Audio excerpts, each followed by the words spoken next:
قرارداد لاہور جو 23 مارچ 1940 کو منٹو پارک لاہور میں مسلم لیگ کے سالانہ اجلاس میں پیش کی گئی اور اگلے روز یعنی 24 مارچ 1940 کو متفقہ طور پر منظور کی گئی، ہماری تاریخ کا ایک اہم سنگ میل قرار دی جا سکتی ہے۔ اس قرارداد کو بعد ازاں قرارداد پاکستان کے نام سے موسوم کیا گیا ہے اور اب یہ اسی نام سے زیر بحث رہتی ہے۔ حالانکہ قرارداد منظور ہونے کے وقت پاکستان کا لفظ مسلم لیگ نے سرکاری طور پر اختیار نہیں کیا تھا،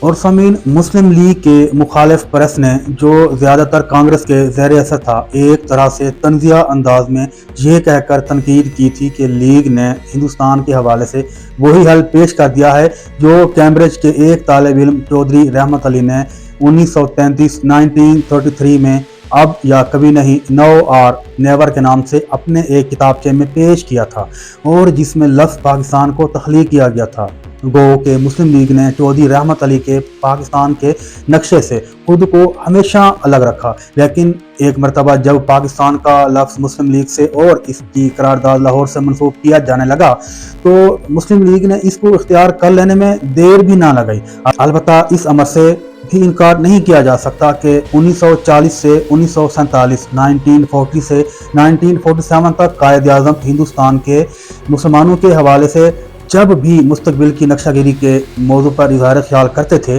پاکستان کی اصطلاح کسی خطے کی طرف اشارہ تو ضرور کرتی تھی، لیکن اس کی مکمل وضاحت ابھی باقی تھی، کیونکہ قرارداد کی روح سے ہندوستان کے شمال مغرب اور شمال مشرق میں آزاد مملکت 2 کا قیام ضروری جغرافیائی رد و بدل یا ری ایڈجسٹمنٹ کے بعد ہی عمل میں لانا تھا۔ تقسیم ہند کے وقت تک پہنچتے پہنچتے پاکستان کا جغرافیائی حدود اربع طے ہوا اور اس کا وجود مسلم اکثریتی جو صوبے تھے ان پر مشتمل علاقہ قرار دیا جانے لگا، اور اس میں بھی عملاً تقسیم کے مرحلے تک پہنچتے پہنچتے پنجاب اور بنگال کی تقسیم کا تصور بھی شامل ہو گیا۔ یوں خود پاکستان کا لفظ بھی اپنی علاقائی شناخت کے حوالے سے 1947 میں جا کر واضح ہوا۔ البتہ مسلم انڈیا کی اصطلاح مشرق سے مغرب اور شمال سے جنوب تک ہندوستان میں پھیلے ہوئے جملہ مسلمانوں کا احاطہ کرتی تھی، اور قائد اعظم نے اس اصطلاح کو آخر وقت تک ترک نہیں کیا تھا، وہ یہی اصطلاح استعمال کرتے تھے۔ اور سامعین، قرارداد لاہور یا قرارداد پاکستان کی منظوری کو 86 سال ہو چکے ہیں۔ یہ ایک بہت طویل عرصہ ہے، لیکن یہ دلچسپ بات ہے کہ ان 86 برسوں میں یہ قرارداد مختلف حوالوں سے مستقل زہر بحث رہی ہے۔ یہ کہنا بھی غلط نہیں ہوگا کہ ہمارے ملک کے آئینی اور سیاسی مباحث بھی کبھی اس قرارداد کے تذکرے سے خالی نہیں رہے۔ قیام پاکستان کے وقت تک اس پر جو بحثیں ہوئیں وہ مسلم لیگ اور کانگریس نیز تیسری سیاسی قوت یعنی برطانوی حکومت کے درمیان بھی ہوئیں۔ خود مسلم لیگ کے اندر بھی اس کے اوپر بحث مباحثہ جاری رہا، اور 1946 میں دہلی میں مسلم لیجسلیچر کنونشن میں اس کے الفاظ میں ترمیم کی گئی۔ قیام پاکستان کے بعد اگلے 24 برس اس پر ایک طرف یہ بحث ہوتی رہی کہ اس میں 2 مسلم ریاستوں کا ذکر تھا یا ایک مسلم ریاست کا مطالبہ کیا گیا تھا۔ ہمارے آئینی اور سیاسی مبصرین اس بحث میں الجھے رہے کہ قرارداد میں اسٹیٹس کا لفظ جو استعمال ہوا تو وہ واحد کے بجائے جمع کا صیغہ کیوں کر استعمال ہو گیا۔ بعض لوگوں نے یہ بھی رائے قائم کی کہ مدعا تو ایک ہی ریاست قائم کرنے کا تھا، جمع کی ترکیب ناقص تھی یا کوئی ٹائپنگ کی مسٹیک بھی ہو سکتی تھی۔ اس وجہ سے قرارداد میں جگہ پائی گئی۔ ایک کے بجائے 2 ریاستوں کی تعویل پیش کرنے والے اس بات پر زور دیتے تھے کہ بات یہ نہیں تھی کہ ٹائپسٹ نے غلطی سے جمع کی ترکیب استعمال کی، بلکہ قرارداد کے اندر اس ترکیب سے پہلے اور بعد میں جو جملے لکھے گئے تھے وہ بھی 2 ریاستوں ہی کی طرف اشارہ کرتے تھے۔ ان کا یہ بھی کہنا تھا کہ یہ قرارداد تیار کرنے والے جو کمپنی تھی اس نے اس کی تدوین میں بڑا وقت صرف کیا تھا، لہٰذا یہ ممکن ہی نہیں کہ اس میں جمع کی ترکیب بے خیالی یا کسی غلطی کی وجہ سے درج ہو گئی۔ وہ یہ بھی موقف رکھتے تھے کہ 1946 میں قرارداد میں جو بھی ترمیم کی گئیں وہ لیجسلیچر کے کنونشن میں کی گئیں ترمیم تھی، جبکہ اصل قرارداد مسلم لیگ کے اجلاس عام میں منظور کی گئی، جو کہ زیادہ وقی ادارہ تھا ایک قسم کا۔